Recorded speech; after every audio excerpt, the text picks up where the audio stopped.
If you guys are looking to buy sports cards, basketball cards, football cards, baseball cards, comic books, memorabilia, do what I do. Use the Fanatics Marketplace. Just make sure you use the affiliate link that's located in this YouTube description at the very top or the QR code that's attached. All right, guys, Bryan with Cajun Cardboard coming at you from the great state of Louisiana. And thank you for joining me for episode number 2 of the Thunder Down Under collection. I've got 50 more Michael Jordan cards, 50 more PSA Michael Jordan cards, 50 more PSA 10 Michael Jordan cards. And I'd love to chat through them with you. And hopefully I can make this as educational and entertaining as it can be to talk about 50 cards. That's the plan. Here we go. Let's not waste any time. Let's get through it. This one's going to be a little shorter because the majority of these 50 cards are not high-end cards. And so we'll flip through a lot of these without having to look anything up. I've only got 1, 2, 3, 6 pulled up in card ladder that really merit a conversation. And so let's not waste any time. Let's get cranking. We saw the creators in episode number 1. Again, this is a collection that I acquired from Australia. It's in my Fanatics Vault. Every card you see today is for sale in the Fanatics Buy It Now marketplace unless you're too late. If you don't see it, that means you're too late. It is what it is. First to the plate eats.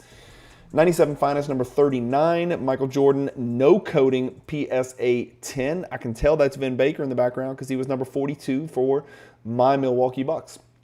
Next, we've got a 1997 Collector's Choice Stick'ems. Do y'all remember the Fat Boys? Are you old enough to remember the Fat Boys? Yes, that was the name of a rap group. They would say, brr, stick 'em, brr, brr, stick 'em. Yeah, that was their kind of rap song, and they were really popular when I was in maybe 5th or 6th grade. I'm trying to remember. The Fat Boys were very popular. They were even in a movie, something about a burger joint or something. But the Fat Boys were very popular. I guess you would call them a rap group, a hip-hop group. I don't even know what you would call them. They were gone in 60 seconds. Shout out to Nicolas Cage. But Stick'ems was the name of one of their songs. Michael Jordan, number S30, PSA 10. There's your card right there, or there's your sticker right there.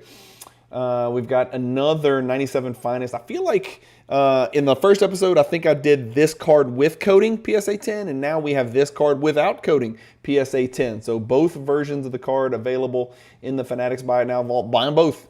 97 Finest Basketball with coating, Showstoppers. Again, not the refractor, just the base. This one does have coating. You can see it if you zoom in right there. See where it says peel the damn coating? Well, this guy didn't peel the coating. And that's okay because it's probably more valuable with the coating. PSA 10. Speaking of valuable, this is the first card we're going to look up. You guys this card may look familiar. You may say, you know, I feel like I've seen a really important card that looks a lot like that one. Well, there's a die cut gold embossed refractor serial number to 74 version of this card. It's called a parallel, and it is on tier 1 of the Michael Jordan Hierarchy Project. If you don't know what that is, go check it out. The playlist is on this channel, and by the way, hit the like button right now, damn it. It helps me with YouTube, and I appreciate you guys. If you've watched 5 minutes and listened to me blabber like this, then you're probably going to like the rest of the video as well. This is just the base copy. It's not die cut. It's not embossed. It's not a refractor. It's not serial number. But guess what? It's still pretty valuable. It's a pretty rare card. It's PSA 10 right there. There's the card. That's what it looks like on card ladder. The most recent one sold for $700. Before that, we got $518, $670, and $700 as well. If you look at the pop report for this base card, it's been graded 269 times, and there are 124 PSA 10 copies of the card. That is a 46% gem rate, which is shockingly high, to be quite honest with you. 93 Upper Deck Michael Jordan, number 193. Now, this is where the really low-end stuff kicks in, and these are the types of cards that are only going to appeal to set registry collectors or maybe set collectors or people looking to accumulate as many low-end Michael Jordan base PSA 10 cards as possible. I mean, these are 25-cent cards raw, like legitimately, maybe not even, maybe it's like 20 for $1. I don't even, maybe it's a nickel. I don't know. They printed the hell out of 1993 Upper Deck, specifically these NBA playoff cards. They were everywhere.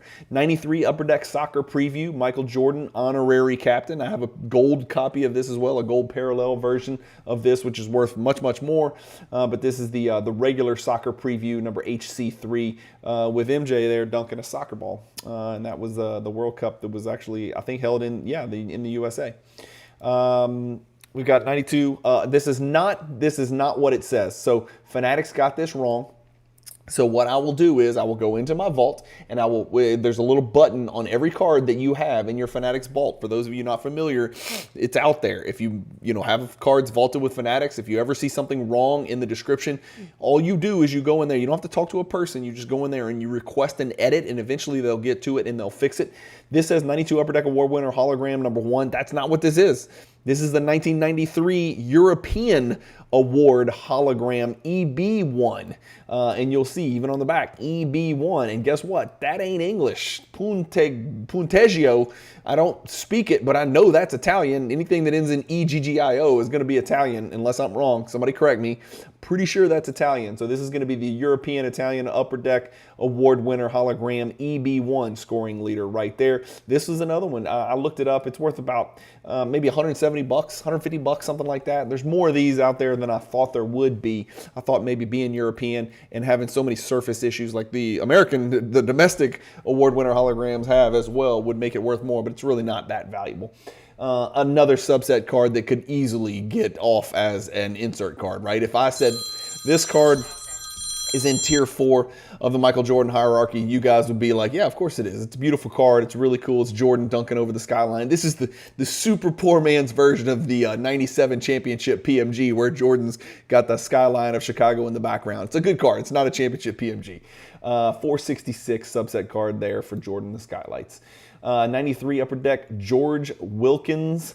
I don't know who George Wilkins is, Fanatics, but I know who Gerald Wilkins is, and that's who this is. Gerald Wilkins, not George Wilkins, not the famous English playwright. This is Gerald Wilkins, Dominique's cousin. And there he is right there, number 21, guarding MJ, or trying to guard MJ. He actually looks to have contested this pretty well. Boy, does this bring back memories. I know I was watching this playoff series for sure. This would have been my freshman year in college. I was probably watching it with the guys in the dorm room at school. Again, super cheap cards. PSA 10 still not very expensive. I'm quite certain all of these are worth less than $100. I am almost positive. Speaking of, same thing. 93 Upper Deck number 171 Steals leaders PSA 10. Nothing crazy to write home about there. These were printed like crazy. 93 Upper Deck Jordan number 204. He won his 3rd championship. Same thing. 93 number 201. 1993 number 198. Danny Ainge in the image background. Here's a 99 Upper Deck MJ Career Collection Record Book number 47. So these are the kind of cards, it's an all Michael Jordan set from 1999. When Upper Deck found out Michael Jordan was walking away from the game, they went crazy in 98 and 99. They printed, and I can't remember the numbers. I wish I could remember. There's almost as many Michael Jordan cards printed in 1998 and 99 as in every single year leading up to that, beginning in Star 1984. There's almost as many printed in 98, 99 as the years before that. It is crazy how many. 99 Upper Deck MJ Career Collection, the record book, Jordan number 47. This is a Pop 3. So a very cheap card. It's $1, $4, whatever. I don't care. It doesn't matter. Raw. But when you put it in a PSA 10 slab, magic happens, right? We know this. We're watching this happen. The magic happens. And that's part of the reason why I was interested in picking up this collection, is because I know someone out there is looking for this card in PSA 10 because they are on the set registry and they are looking to take a step forward, a little step forward, albeit. So that Pop 3 card is available. Same thing, a card that's probably not worth grading, but guess what? It's got a 10 on it. It's a Pop 2. So you're looking at 2 cards from the Michael Jordan Career Collection, a Pop 3 and a Pop 2. 99 Upper Deck Michael Jordan Athlete of the Century. These are really good looking cards, I think, to be honest with you. They got a grade really tough, man. I would guess this is a pretty low pop card because it's red everywhere and it's got some foil all over the surface. But all these cards, again, are going to be from sale. Same thing, Upper Deck Career Collection. Again, another Pop 2. So you got Pop 2, Pop 2, Pop 3. All available. Master Collection, 91 Championship Run. Doesn't this look like the 2003 Topps Contemporary Collection set? For those of you who are familiar with that, LeBron's got some parallels in there. This is the 1999 Upper Deck MJ Master Collection card number 11 in a PSA 10. Not sure the value on that one, but another one from Upper Deck Athlete of the Century. This is card number 5 with MJ yamming it. Look at those arms. Delicious. Let's look this up because I think this card's important. This is a card that I might have overlooked for the hierarchy, to be quite honest with you. This is the 1999 Ultimate Victory card number C1. It's the Court Impact insert. And it looks actually better than this in hand, in my opinion. Ultimate Victory, for those of you not familiar, is a very, very low end product, okay? Really low end product, as in, hey, we're gonna hit the print button a trillion times. But that's what this is. It's the C1. I know I've got it pulled up right here. There it is. The last one sold, get this, $777 just a few days ago. That's a lot of money, man, for that card. It has once sold in 2025, this year, for over $1,000. Let's figure out why. Well, there's only 33 of them. Shout out to Scottie Pippen, Jordan's mate in the backcourt for the Chicago Bulls, or I guess you could call him front court. I don't know. He's a small forward. We would call him a wing today, a point wing. But this card's been graded 129 times with PSA. There's only 33 gems out there. I'd have to look up the pack odds. Well, let me just take you through that. Let me show you. This is, if I wanted to know the pack odds of this card, this is how I would find out. It's not in the hierarchy, so I can't just turn the poster over, right? Or pull up my spreadsheet. I've got to go into TCDB, Trading Card Database, and we're going to look it up, and we know it's 1999 Ultimate Victory, and we're going to hit enter. It's going to pull up all the Ultimate Victory sets. Chord Impact is right here, so watch what we do. We click it. We're going to go over here on the left. And what does it say? Inserted 1 in 24 packs. How many players are in the set? 10? Well, even I, in South Louisiana, can do 24 times 10. That tells me that this Michael Jordan card, number C1, is a 1 in 240 pack pull right there. So when we talk about pack odds, that's how the pack odds are calculated. It's not always that simple, right? Some insert sets are different because they're Series 1, Series 2, and different portions of the insert set were released in different series, and the pack odds are different for different series. There's a million reasons that they're not always this simple, but this one is that simple. It's 1 in 240 pack odds. So for a pretty common card, I know that sounds crazy, but by Michael Jordan pack odds standards, it's not that crazy. $1,000, $800, whatever the case may be. Just to give you guys an idea, I'm probably going to list this card in the Fanatics Buy It Now. I'm probably going to list it at $1,000. No offers. Like, I know the last one sold for $700. I don't mind sitting on it forever. It'll sit in my PC. I don't own this card in PSA 10, so I might not even list it at all. I'm not really sure. Haven't decided.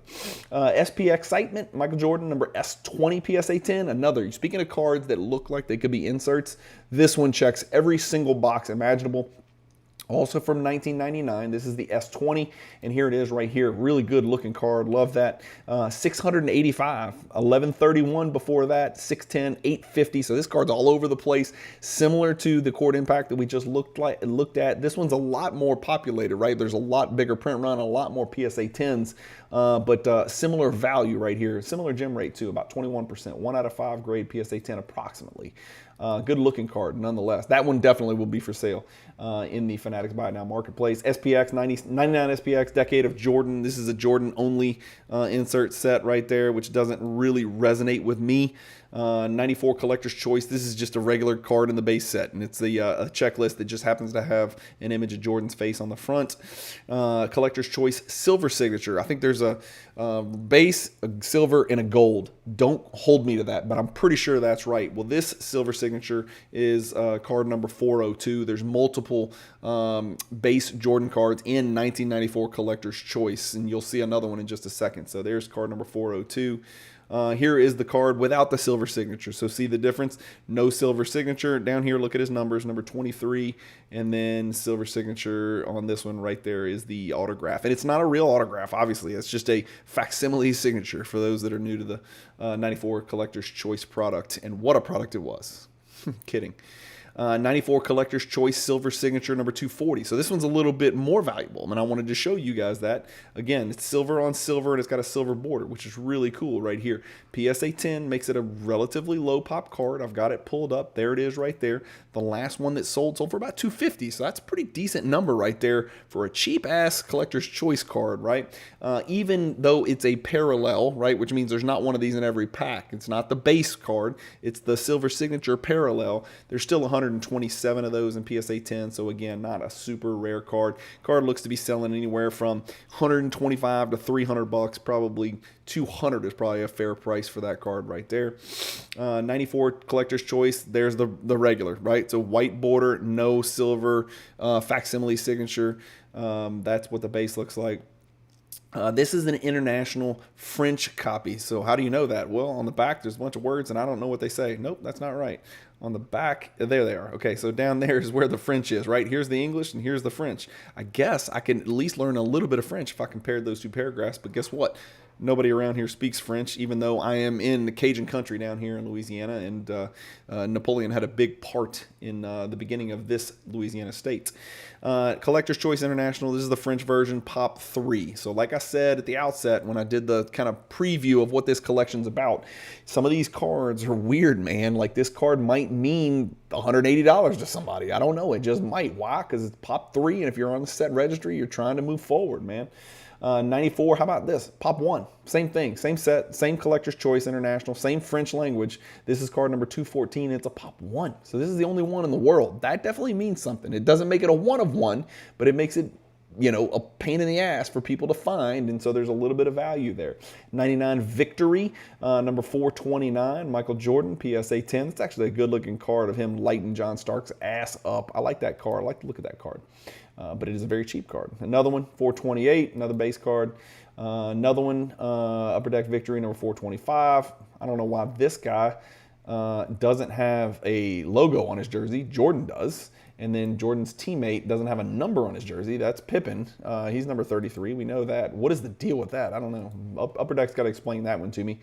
Here's Jordan with Rodman in the background with a knee brace. I don't remember him playing with a knee brace very many games.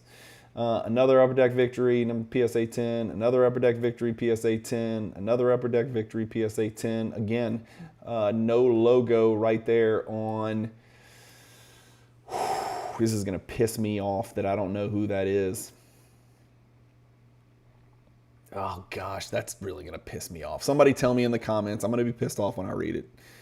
You know, I pride myself on getting that stuff right. More Upper Deck Victory, greatest hits, more Upper Deck Victory. I'm just going to keep clicking the button here, guys. More Upper Deck Victory. Again, these are not valuable cards.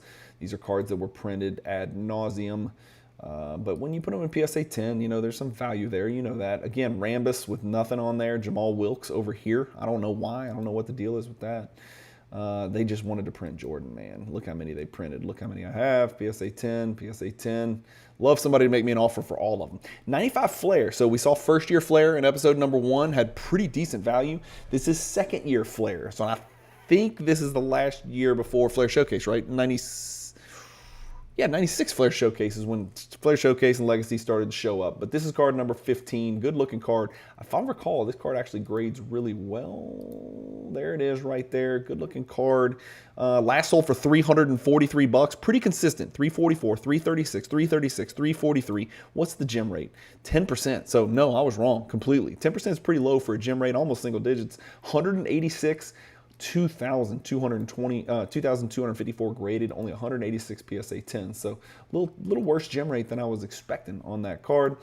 Next, we've got a 1995 Finest number 229. In the first episode, we saw the second year Finest, 1994, base with and without coating. Here is the 1995 Finest without coating. This is a card that confused me when I first got in the hobby. So new Jordan collectors, pay attention. Savvy Jordan collectors who've been around, this is going to be very boring for you. When I saw this card, I thought, shit, this card's got some kind of moisture damage. Can y'all see these brown discolorations? I mean, these black discolorations right there. Like right here, it looks like there's spots, almost like somebody put like cooking grease on the card right here in the gray. You guys can kind of see it if you zoom in right there. Those little dots and spots, right? Can y'all see that? And I was like, man, this card's been damaged. It's going to grade terrible. No, that's what the card is supposed to look like. It's got that on it. It's just part of the card. It doesn't exist without it. What is this, though? Now, that's the greening issue. And again, just like the refractor is susceptible to it, so is the base card. But this one's actually pretty good overall. He's still a black man in this card and not the Incredible Hulk. So I've seen worse. This card actually has some decent value too, guys. Check it out. There it is. Last sold $600, man. 522, 514, 600, 600. Card Ladder helps us figure out the value of our cards, man. That's what I use. My affiliate link to join Card Ladder to get a subscription is in the YouTube description of this video. It's indispensable. It's phenomenal. And this is the last card, and it is not like this big grand finale. It's just a chintzy little 95 Choice International French. But guess what? When you put it in another language, it becomes much more rare. It's harder to find, and it's a PSA 10 copy, so it's a Pop 5 of this card, and that does it, guys. That is episode number 2 of the Thunder Down Under collection. Again, to reiterate, all of these cards are going to be for sale in the Fanatics Buy It Now auction. First come, first serve. Some will have offers, some will not. Some are valuable and some are not. Some I will price over comps and some I will price right at comps. I'm probably not looking to move too many of these under comps at some point after 2, 4, 6. When I get back from the National, right? I'm going to National in July. Hopefully I'll see you guys there.